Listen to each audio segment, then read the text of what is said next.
მოგესალმებით FM 105.9-ზე გემრიელი რეკომენდაციების დრო დადგა, თუმცა ჩვენ თანხვდებით, რომ გემრიელი კერძების მირთმევის დროს ინაცვლებს ყოველთვის მეორე ადგილზე, უბრალოდ მესამე ადგილზე, პირველ რიგში ეს არის უსაფრთხოება, უვნებლობა, ასევე სიჯანსაღე პროდუქტის და შემდეგ უკვე გემო. დღეს სწორედ უვნებლობაზე ვისაუბრებთ, რა ვალდებულებები აქვს სხვადასხვა საკვებ ობიექტებს, იქნება ეს რესტორნები, კაფეები, ბარები თუ ასე შემდეგ, იქ სადაც ჩვენ გვემსახურებენ, ანუ ვიღებთ საკვებს და როგორი უნდა იყოს სტანდარტი, სისტემა დანერგილი კანონით, ეს ძალიან საინტერესო, ანუ რა ხდება კედლის მიღმა, როდესაც ჩვენ ვერ ვხედავთ და ჩვენთან მოაქვს საკვები და რა პირობებში მზადდება და როგორი უნდა იყოს, რა უნდა იყოს დაცული მოკლედ იმ კედლის მიღმა, ამ ყველაფერზე შევეცდებით, რომ დღეს გავცეთ პასუხი და გაგიზიაროთ რეკომენდაციები, რა უნდა გაითვალისწინოს, ასევე მომხმარებელმა რა უნდა იცოდეს ამასთან დაკავშირებით. შესაბამისად, სტუმარიც, რა თქმა უნდა, ირაკლი არაგული, სურსათის უვნებლობის სპეციალისტი, აქვე დავაკონკრეტებ, რომ ის არ არის სახელმწიფოს წარმომადგენელი, ყოველთვის როდესაც ესმით ხოლმე სურსათის უვნებლობა, ავტომატურად ასოცირდება სურსათის უვნებლობის სააგენტოსთან. მეც განმარტავ ხოლმე ყოველთვის. ამიტომ განმარტავ მაინც ყოველი შემთხვევაში. მოგესალმებით და მადლობა მოგესალმებით, მადლობა მოწვევისთვის. ირაკლი, რას უნდა აკმაყოფილებდეს ესე თუ ის საკვები ობიექტი, აი გახსნისთვის, რა სტანდარტებს, თუ არ ვიცი, სისტემას, რა წესები უნდა იყოს, რა აუცილებელი წესები უნდა იყოს დაცული კანონით? კი ბატონო, მოდი მოკლედ დავიწყოთ ცოტა თავიდან. პირველ რიგში, როდესაც ადამიანი გადაწყვეტს, რომ ის საქმიანობა დაკავშირებული იყოს სურსათის წარმოებასთან, პირველი ნაბიჯი, როდესაც უკვე ფართს ნახავს, ასე ვთქვათ, სანამ დაიწყებს ამ ფართის გარემონტებას და მოწესრიგებას, ეს არის სურსათის ბიზნეს ოპერატორად რეგისტრაცია, რომელიც ძალიან მნიშვნელოვანი ეტაპია და ხშირად ძალიან ბევრს გამორჩება ხოლმე რეგისტრაცია. ანუ აუცილებლად უნდა გაკეთდეს რეგისტრაცია ჯერ არასამეწარმეო და მეწარმეთა რეესტრში და მერე ეკონომიკურ საქმიანობათა რეესტრში. უკაცრავად, ანუ იქამდე სანამ შენობის აშენებას დავიწყებ, სანამ საქმიანობას დავიწყებ, პირველ რიგში ეს კეთდება. კი ბატონო, ეს უნდა დავარეგისტრიროთ ეკონომიკურ საქმიანობათა რეესტრში ჩვენი საქმიანობა, რომ ვართ სურსათის ბიზნეს ოპერატორი და შესაბამისი საქმიანობები უნდა მიუთითოთ. იმიტომ რომ ყველა საქმიანობას ეს იქნება სარესტორნო მომსახურება, საცხობი, დისტრიბუცია, წარმოება, ყველას აქვს სხვადასხვა კოდები. და ეს კოდები უნდა მიუთითოთ ჩვენ საქმიანობაში. ეს რეგისტრაცია, ასე ვთქვათ, სურსათის ბიზნეს ოპერატორის არის ერთწლიანი. ერთი წლის ვადის გასვლის შემდეგ ავტომატურად უნდა მივიდეს მეწარმე იუსტიციის სახლში და ისევ ხელახლა განაახლოს ეს რეგისტრაცია. ხშირად მოძდით ხოლმე შეცდომები და არეგისტრირდებიან და რაც უკვე მერე ჯარიმას იწვევს, როდესაც სახელმწიფო კონტროლი მიდის. და როდესაც განსახლებელი არის რეგისტრაცია, მაშინაც ჯარიმდება. ამიტომ პირველ რიგში ყურადღება უნდა მივაქციონ რეგისტრაციას, სწორ რეგისტრაციას და მერე შემდეგ უკვე ყოველწლიურად უნდა განაახლოს მეწარმემ ეს მისი რეგისტრაცია.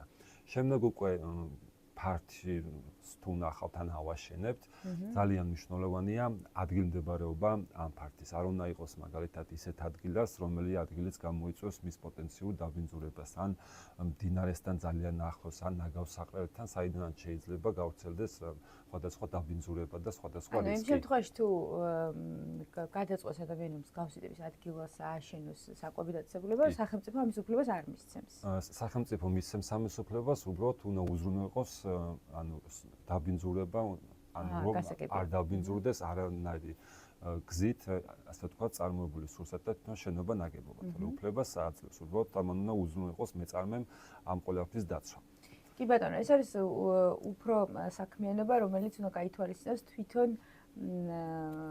წარმოებელმა, თვითონ რესტორნიანი იქნება თუ ასე შემდეგ, იმის მფლობელმა, მაგრამ აი უკვე აშენებულის შემთხვევაში, მე როდესაც შევდივარ რესტორანში და ჩემთან მოაქვთ საკვები, ეს რა ტიპის, ანუ აქვს მნიშვნელობა, ალბათ კანონით არის განსაზღვრული, რა სივრცეში დამზადდება, როგორ იქნება გარემო და ასე შემდეგ. ამასაც კანონი უზრუნველყოფს. ამას კანონი უზრუნველყოფს, კანონი არეგულირებს ამას, კონკრეტულად საქართველოს მთავრობის 173 დადგენილება და 90 დადგენილება.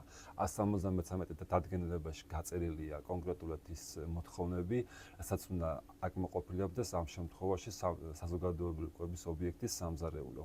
ეს წესები მსოფლიოში ცნობილია როგორც წარმოების სანიმუშო პრაქტიკა. შეგვიძლია ჩამოვთვალოთ, აი რას უნდა აკმაყოფილებდეს. წარმოების სანიმუშო პრაქტიკა ეს არის GMP, რომელიც გულისხმობს, რომ იატაკი აუცილებლად უნდა იყოს ისეთი მასალისგან დამზადებული, რომლის რეცხვა დეზინფექციაც ხდება. ანუ ხის იატაკი ვერ მექნება. ხის იატაკი ვერ იქნება საწარმოოში, იმიტომ რომ ხის ვერ მოხერხდება სველი წესით დასუფთავება მისი. ასევე კედლებზე ვრცელდება იგივე წესი, კედლები უნდა იყოს რეცხვადი მასალისგან და დეზინფიცირებული მასალისგან. შესაძლებელია ეს იყოს რეცხვადი საღებავი ან მეტლახი იყოს აკრული. ჭერზეც იგივე მოთხოვნები ვრცელდება, რომ უნდა იყოს ერთგვაროვანი, არ უნდა იყოს თლიანობა დარღვეული და არ უნდა ხდებოდეს ჭერიდან რაიმე ნაწილაკების ცვენა.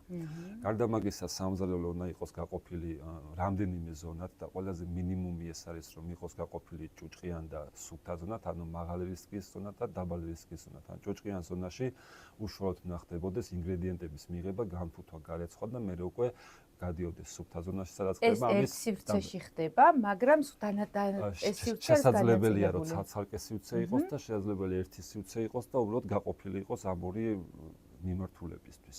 შემდეგ უკვე ის ყველა ინვენტარი, რაზეც მუშავდება სურსათი, უნდა იყოს რეცხვადი მასალისგან დამზადებული და დეზინფიცირებადი მასალისგან, ანუ ხის მაგიდები და ეგეთ რაღაცების გამოყენება არ შეიძლება. უნდა იყოს ან უჟანგავი ფოლადის მაგიდები, ან სხვა მსგავსი მასალისგან დამზადებული.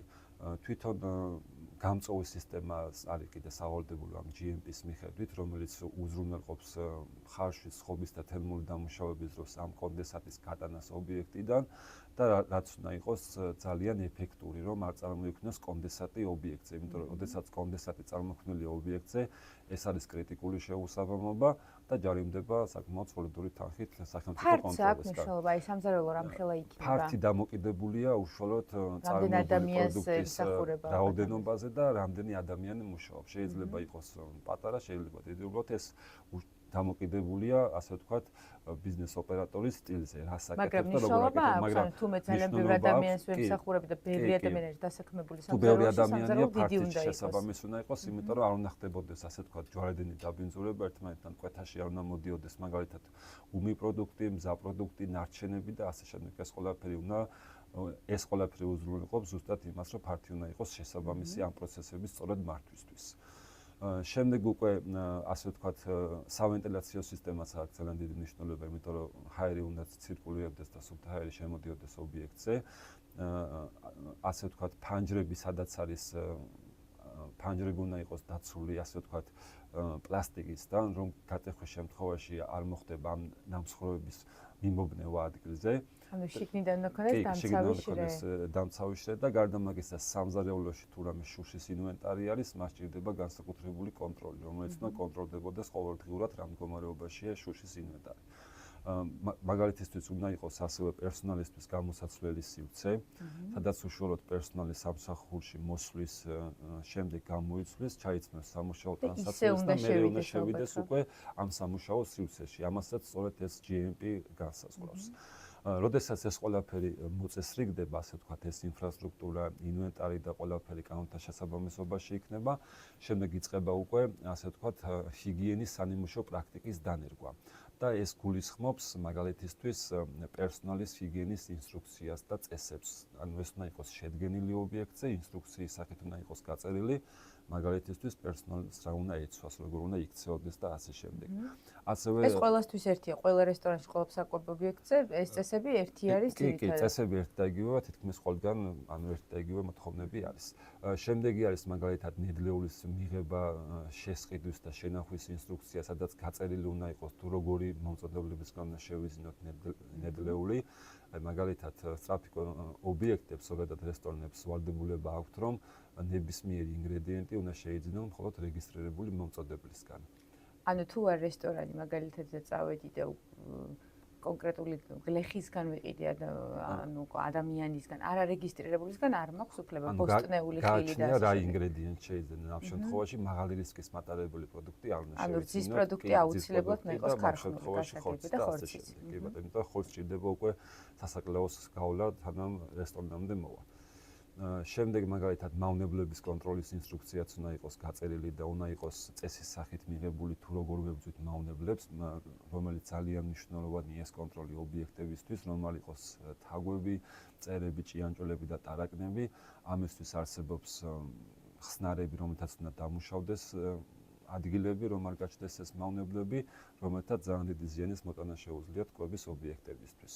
მაგალითად, რეცხვა დეზინფექციის წესები უნდა იყოს გაწერილი და უნდა იყოს აღწერილი თუ რომ რა ინვენტარს, რა პერიოდულობით უტარდება რეცხვა დეზინფექცია, რადგან ეს პროცესი არის კრიტიკულად მნიშვნელოვანი, რომ თუ ზედაპირზე რამე ბაქტერია რამე არსებობდა, სადეზინფექციო ხსნარით რეცხვა დეზინფექციით ეს ბაქტერიები უნდა განადგურდეს. და სწორედ ამას უზრუნველყოფს ეს რეცხვა დეზინფექციის პროცესი. ეს ყოველდღიურად უნდა მოხდეს ხო? ყოველდღიურად უნდა მოხდეს დეზინფექცია, გააჩნია ინვენტარს, ზოგ სჭირდება ყოველი გამოყენების შემდეგ რეცხვა დეზინფექცია. მაგალითისთვის ფარშის გასატარებელ მანქანას გამოყენებიდან გამოყენებამდე აუცილებლად უნდა დაიშალოს, გაირეცხოს, დეზინფექცია ჩაუტარდეს, შეიფუთოს და შემდეგ გამოყენებამდე ამ ფორმით უნდა იყოს შენახული, იმიტომ რომ მაღალი რისკი არის ამ ინვენტარზე. როგორც საჭრელებიც სხვადასხვა უნდა კონდეს. კი ბატონო, არ შეიძლება რესტორნის სამზარეულოზე ახლა ვსაუბრობთ, ხის დაფების გამოყენება ინგრედიენტების დასამუშავებლად. ხის დაფა შეიძლება გამოიყენოს მხოლოდ მაშინ, თუ უკვე მზაკერტს მიართმევს მომხმარებელს. დანარჩენი დაფები უნდა იყოს ფერადი და კონკრეტული ფერის დაფაზე უნდა იჭრებოდეს ერთი სურსათი. აი მაგალითისთვის ცნობილი წესია მსოფლიოში, რომ წითელი ფერის დაფაზე ყოველთვის იჭრება ნედლი ხორცი, ყვითელი ფერის დაფაზე იჭრება ქათმის ხორცი, ლურჯი ფერის დაფაზე თევზი და ზღვის პროდუქტები, მწვანე ფერის დაფაზე ხილბოსტნეული და მწვანილი და თეთრზე ყველი. ეს ფერები არის იმისთვის, რომ არ აერიოს და ყველა მიწევს წითელი ამისთვის არის. არ მოხდეს, იმიტომ რომ ამ ჩამოთვლილ ინგრედიენტებს ყველა სხვადასხვა დაავადება და ბაქტერია შეიძლება ქონდეს და რომ მოხდეს ჯვარედენი დაბინძურება, ამისთვის არის ზუსტად ეს დაფების ფერებით კოდირების მეთოდი. ასევე შესაძლებელია დანებისაც იყოს, მაგრამ ძირითადად მაინც დაფებს იყენებენ, დანები იმდენად არ არის ფერატარიანები. ახლა რაც ჩამოთვალეთ, ეს არის კანონით სავალდებულო? კი ბატონო, ეს არის კანონით სავალდებულო, ეს ძალიან დიდი ხანია, უკვე 2010 წლიდან არის ეს ყველაფერი სავალდებულო, როდესაც 173 დადგენილება შევიდა ძალაში და როდესაც ობიექტი იხსნება, აუცილებლად უნდა აკმაყოფილებდეს ამ მოთხოვნებს.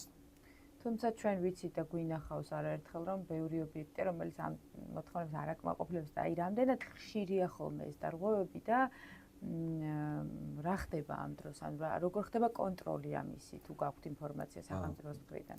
ეს სახელმწიფოს მიერ კონტროლი სურსათესტევნულო სააგენტოს მხრიდან ამ შემთხვევაში ხორციელდება იგივენაირად რისკის შეფასების ანალიზის საფუძველზე. დგინდება ის ობიექტები, რომლებიც ყველაზე მაღალი რისკის მატარებლები არიან და მოწდებიან ამ სიხშირით და გარდა მაგისა კიდევ უფრო ხშირად მოწდებიან ის ობიექტები, ვისაც ასე ვთქვათ, ცუდი ისტორია აქვს. ანუ ხშირად არის დაჯარიმებული.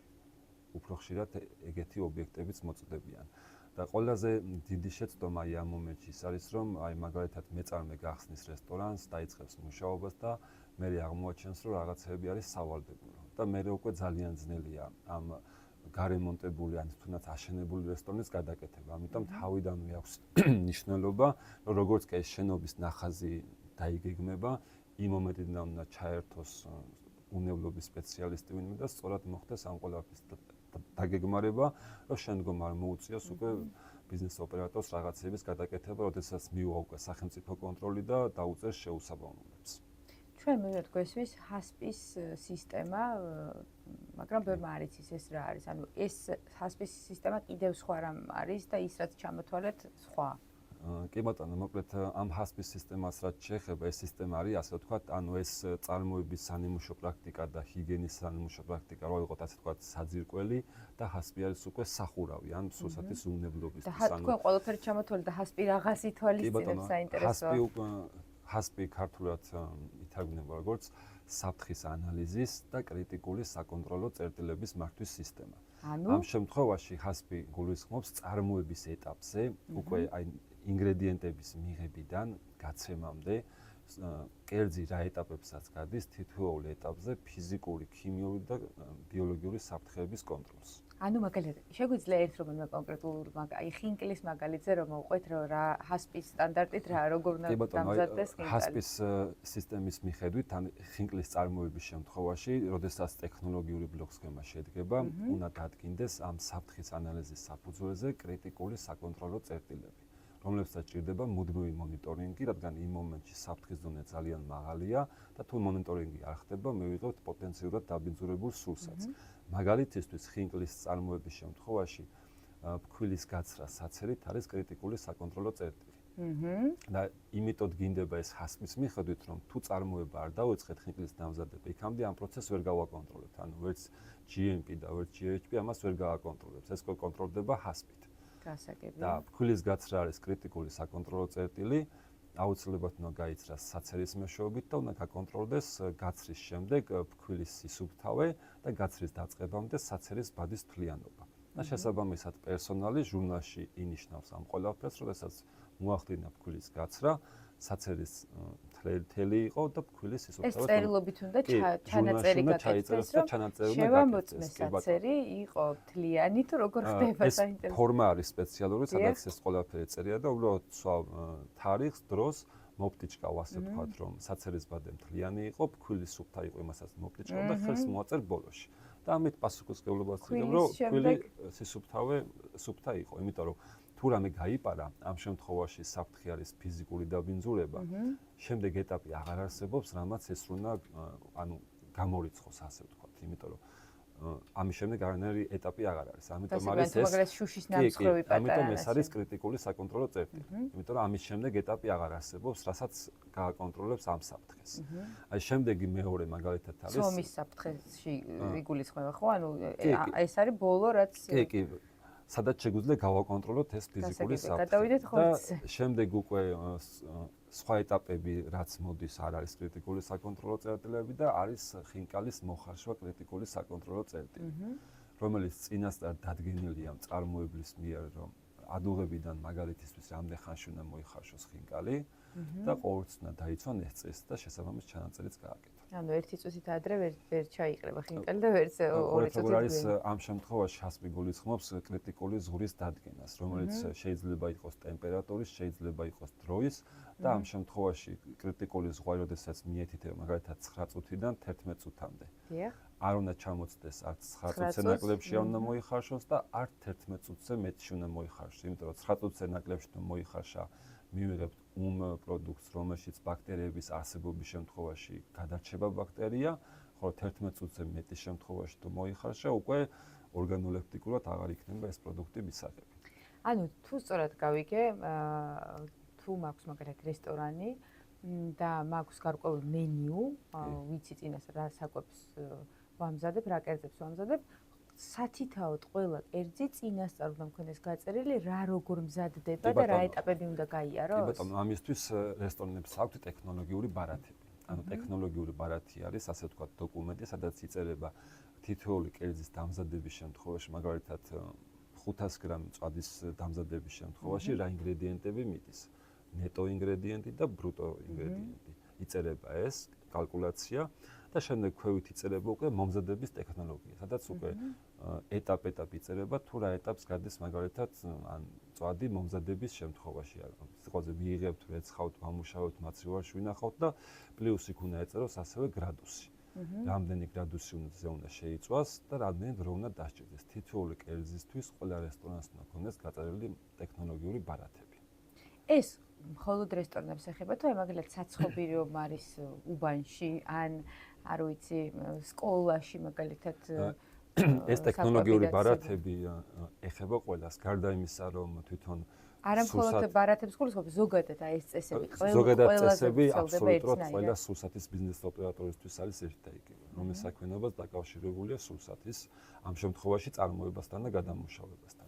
აი ტექნოლოგიური ბარათიც იგივენაირად ვალდებულება საცხობისთვისაც, იმიტომ რომ გარდა ის რომ მას აქვს ტექნოლოგიური დანიშნულება, იქ აქვს უკვე ამ კალკულაციას ძალიან დიდი მნიშვნელობა, იმიტომ რომ რამდენ გრამს იყენებ, შემდეგ უკვე აღწერისთვის ჭირდება ეს გრამაჟი რომ სწორად იყოს და ასე შემდეგ. ეს ყველა წესი, ყველა ქვეყანაში ამ სტანდარტი ერთია თუ საიდან მოდის ეს წესები, ანუ ვითი თუ მხოლოდ საქართველოშია? ეს საქართველოში არის, პირველად საქართველოში გამოჩნდა 2015 წელს ევროპასთან ასოცირების ხელშეკრულების თანახმად და ისევ როგორც მრავალი სხვა სტანდარტი და ასე ვთქვათ დადგენილება, რომელიც მივიღეთ უკვე სურსათის უნებლობაში, რამაც ბევრი რამე დაარეგულირა. სწორედ მანიდან წამოვიდა. პირველი ვალდებულება 2015 წელს ჰქონდათ ცხოველების სასაკლაოს, რომ დაენერგათ ეს სისტემა, იმიტომ რომ ყველაზე მაღალი რისკი არსებობს აქ. შემდეგ უკვე ნედლერძის გადამამუშავებელი კომპანიებს და ესე ნელ-ნელა მოდიოდა ყოველ წელს კონკრეტული მიმართულების ბიზნეს ოპერატორები ემატებოდა და 2023 წლიდან უკვე ყველასთვის სავალდებულოა ნებისმიერი სურსათის ბიზნეს ოპერატორისთვის, მათ შორის ვინც დისტრიბუციას ეწევა იმათთვის, მაგალითად თონები რო არის ან ყველასთვის უბრალოდ უბანში რო პატარა ხილბოსნეულის მაღაზია გვაქვს იმისთვისაც ან ყველასთვის სავალდებულოა ამ სისტემის დანერგვა და შემდეგ უკვე ამ სისტემის მართვა. ჯარიმები მაღალია, იცით რატომ ვკითხულობ, იმიტომ რომ ჩვენ ვიცით ყველა მომხმარებელი ყოველთვის ითხოვს ხოლმე რომ ყველა ობიექტი და საერთოდ ყველაფერი ყოველდღურად შემოწმეს, მაგრამ ფიზიკურად ვიცით რომ ეს არის შეუძლებელი, წარმოუდგენელი. მახსოვს რომ მეუბნებოდით რომ მხოლოდ თუ ავიღებთ აი საცხობებს და იქ სადაც პური ცხობა, მხოლოდ ცომი სადაც ფიგურირებს, მოკლედ 26000 ასეთი ობიექტია საქართველოში და 26000 ობიექტს მხოლოდ ის რომ შევაწყვეს, ფიზიკურად ვერ შეაწყვეს ყოველდღურად სააგენტო და ნუ ვერც ვერა ბუნებრივი ან თვითონ უნდა უზრუნველყოს მწარმოებელმა ეს ყველაფერი. თუმცა ჩვენ ვიცით რომ ბევრი არაკეთილსინდისიერი მეწარმე არსებობს და აი რამდენად რამხელა ჯარიმა, ამიტომ რომ რამდენად დაცულები, რამდენად გასაგებია ძალიან კარგი წესებია რაც ჩამოთვალეთ, მაგრამ რამდენად სრულდება.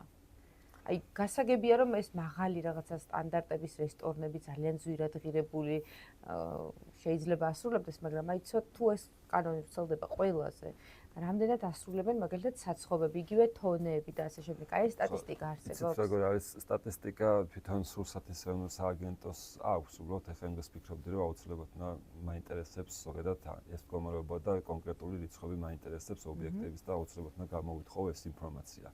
რაც შეეხება დაცვას არ აქვს მნიშვნელობა ეს დიდი რესტორანი იქნება რაღაც ძალიან გაკეთებული თუ პატარა საცხობიან თონე შესაძლებელია დაცული არ იყოს დიდ რესტორანში და დაცული იყოს პატარა საცხობში. ეს არის უშუალოდ მონდომების ამბავი, რამდენად მონდომებულია ბიზნეს ოპერატორი, რომ ეს ყველაფერი ქონდეს დაცული. დაცვა შესაძლებელია ნებისმიერი სტილის და ზომის ობიექტზე. რაც შეეხება საჯარიმო სანქციებს, აი ამ შემთხვევაში ჰასპის დაუნერგაობა, ასე ვთქვათ, როდესაც არ აქვს ბიზნეს ოპერატორს, მიუხედავად იმისა, რომ კანონში გაწერილია და რატომღაც ბევრს არ უყვარს ხოლმე რომ დადგენილებების წაკითხვა თავის სფეროს მიმართულებით, სადაც გაწერილია თუ რა მოთხოვნები და ვალდებულებები აქვს და მიუხედავად იმისა, რომ ყველამ იცის, რომ ჰასპი სავალდებულოა მაინც, დღესაც არის ობიექტები, რომლებსაც არ აქვთ დანერგილი და როდესაც მიდის სააგენტო პირველ შემოწმებაზე გონივრულ ვადას უწესებს დაახლოებით 1 გამოსასწორებლად რომელი გონივრული ვადაშიც უნდა დანერგოს ეს სისტემა. როდესაც გავა ეს გონივრული ვადა, როდესაც განმეორებით ინსპექტირებას მივა და ისევ დანერგილი არ ექნება, 500 ლარით ჯარიმდება ობიექტი და კიდევ ერთთვიანი ვადა ეძლევა გამოსწორებისთვის და მესამე შემთხვევაშიც თუ მივიდა და ეს სისტემა არ აქვს დანერგილი, უკვე 1000 ლარით აჯარიმებს და საწარმოო პროცესს უჩერებს. უკვე მესამე შემთხვევაში. ჯარიმები გასაზრდელია, იმიტომ რომ ნებისმიერ ობიექტს აქვს იმის საშუალება, რომ 500 ლარი ჯარიმა გადაიხადოს, თუნდაც 1000 და გააგრძელოს. გარდა მაგისა, სხვა ჯარიმებს რაც შეეხება, როგორც ვიცით, ანუ არის კრიტიკული შეუსაბამობა ობიექტზე და არაკრიტიკული შეუსაბამობა. აი კრიტიკული შეუსაბამობის შემთხვევაში ჯარიმა არის 1000 ლარი და ობიექტზე ჩერდება საწარმოო პროცესი. სანამ არ გამოსწორდება, ვერ აგრძელებს მუშაობას. სამუშაო პროცესს თუ თვითნებურად მოხდა გახსნა 5000 ლარიანი ჯარიმა არის ამასთან ამაზე.